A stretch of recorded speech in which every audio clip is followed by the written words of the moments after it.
नमस्कार।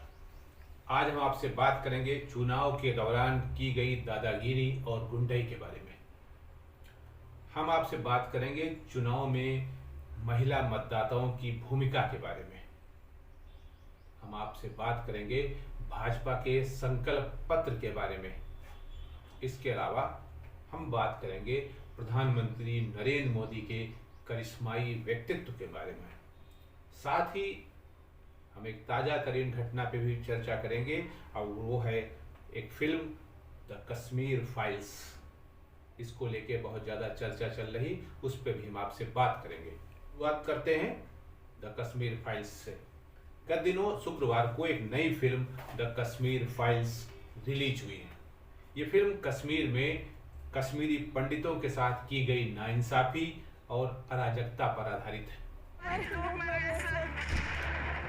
कश्मीर चल रहा है, खुलेआम कश्मीरी हिंदुओं का कत्ल आम हो रहा है। पंडितों को किसी ने नहीं बनाया, वो खुद बालू और नस्लीन।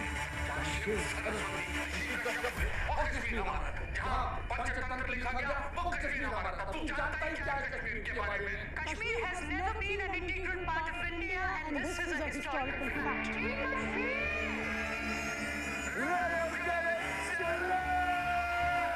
जो ये बताती है कि हिंदू जहाँ अल्पसंख्यक है वहाँ उसके साथ किस तरह का व्यवहार किया जाता है, किस तरह का बर्ताव किया जाता है। इसी बात को ध्यान में रखते हुए हमारी जो मातृ संस्था है यूपी ग्रामीण पत्रकार एसोसिएशन, उसने मुख्यमंत्री आदरणीय श्री योगी आदित्यनाथ जी को एक पत्र भेजकर उत्तर प्रदेश में इसे टैक्स फ्री किए जाने की मांग की है, ताकि यहाँ उत्तर प्रदेश का प्रत्येक हिंदू कम से कम इस फिल्म को देख सके। इसके अलावा एसोसिएशन भारत सरकार को भी एक पत्र भेज रहा है ताकि पूरे देश में ये फिल्म टैक्स फ्री हो जाए और लोग इसे आराम से देख सके। अच्छा तो ये होता कि ये टैक्स बिल्कुल फ्री हो जाती, ताकि हर आदमी इसको देखता और समझता कि जब जब हम अल्पसंख्यक होंगे तब तब हमारे साथ क्या व्यवहार होगा, क्या बर्ताव होगा। अब बात करते हैं भाजपा के संकल्प पत्र के बारे में। प्रदेश के मुख्यमंत्री योगी आदित्यनाथ जी ने अधिकारियों को निर्देश दिए हैं कि संकल्प पत्र में जिन बातों का जिक्र किया गया था उनको प्राथमिकता के आधार पर पूरा किए जाने की कार्य योजना पर काम शुरू किया जाए। बता दें कि भाजपा ने अपने घोषणा पत्र में होली और दिवाली पर एक मुफ्त गैस सिलेंडर देने का वादा किया था। इसके मद्देनजर तैयारियां शुरू कर दी गई हैं।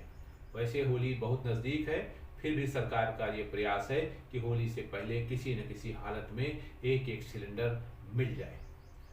भाजपा के घोषणा पत्र में किसानों को मुफ्त बिजली का भी वादा किया गया था। इस दिशा में भी काम शुरू हो गया है। अधिकारियों ने कार्य योजना बनानी शुरू कर दी है। अब हम आते हैं चुनाव के दौरान अधिकारियों से की गई अभद्रता के बारे में और काम में दखलंदाजी के बारे में तथा पाकिस्तान के पक्ष में नारे लगाने के बारे में। इन तमाम बातों को लेकर सरकार ने अपना एक्शन शुरू कर दिया है।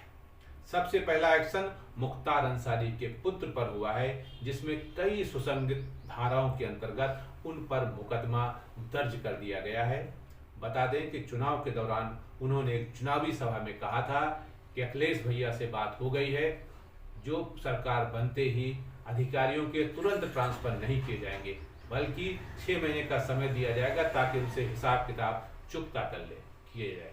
सरकार ने इस बात को ध्यान में रखकर और उस वीडियो को संज्ञान में लेकर उनके विरुद्ध मुकदमा दर्ज करने के आदेश दे दिए हैं। इसी तरह का एक मुकदमा सिद्धार्थनगर के डुमरियागंज विधानसभा क्षेत्र की सपा विधायक सैयदा खातून और 12 अन्य के खिलाफ भी दर्ज किया गया है। बताया जाता है कि चुनाव परिणाम आने के बाद, जो कि सपा प्रत्याशी सैयदा खातून के पक्ष में था, पाकिस्तान जिंदाबाद के नारे लगाए गए थे, जिसका वीडियो भी जारी हुआ था।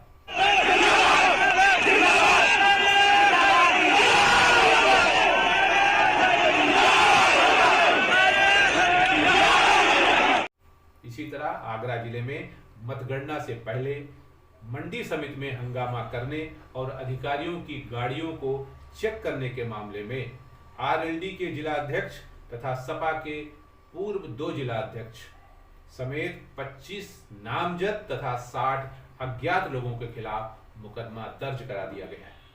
इसी तरह का एक मुकदमा बस्ती में भी सपा नेता राम आशीष वर्मा समेत 100 अज्ञात लोगों के नाम दर्ज किया गया है। इन लोगों ने भी अधिकारियों के साथ न केवल अभद्रता की थी बल्कि अधिकारियों की गाड़ियों को चेक करने की बात की थी, जिसके लिए उनके विरुद्ध एफआईआर दर्ज की गई है। अब हम बात करते हैं चुनाव में महिला वोटों के बारे में।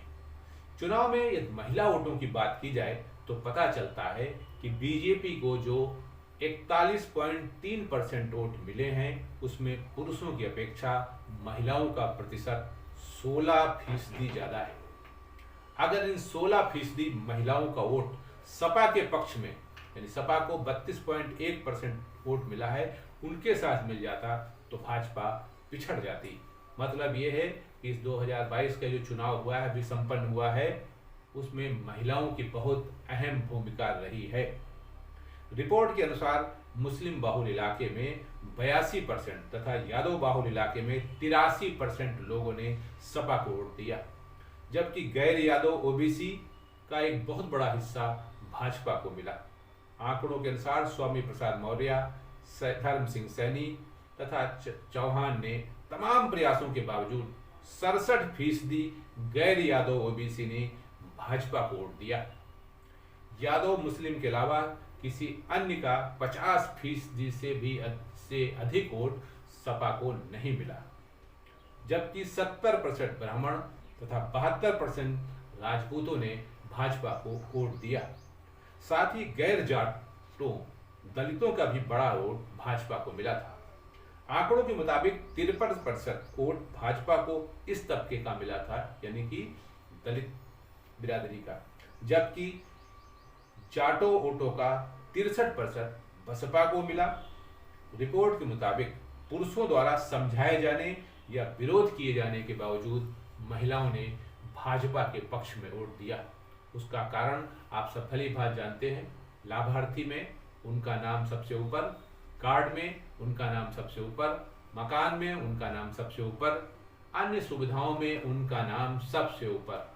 इसके अलावा जो मुस्लिम महिलाओं ने वोट दिया है अपने पतियों के विरोध के बावजूद, उसका कारण था 3 तलाक।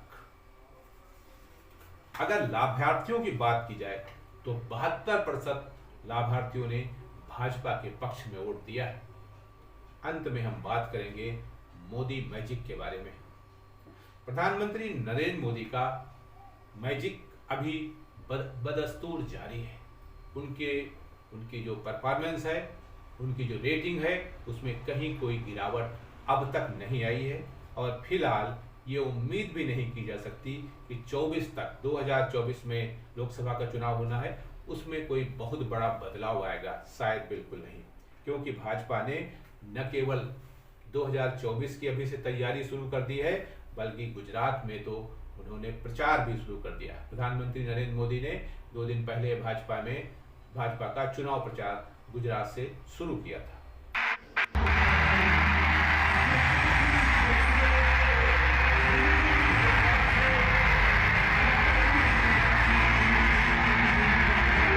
बता दें कि इस वर्ष के अंत तक गुजरात और हिमाचल प्रदेश में चुनाव प्रस्तावित हैं। वैसे जो सर्वे रिपोर्ट आ रही है उसमें भाजपा के लिए 2024 में कोई बहुत बड़ी चुनौती नहीं है। फिर भी भाजपा प्रत्येक चुनाव पूरे जोश खरोश और पूरी योजना बना के लड़ती है। ये थी बात आज की।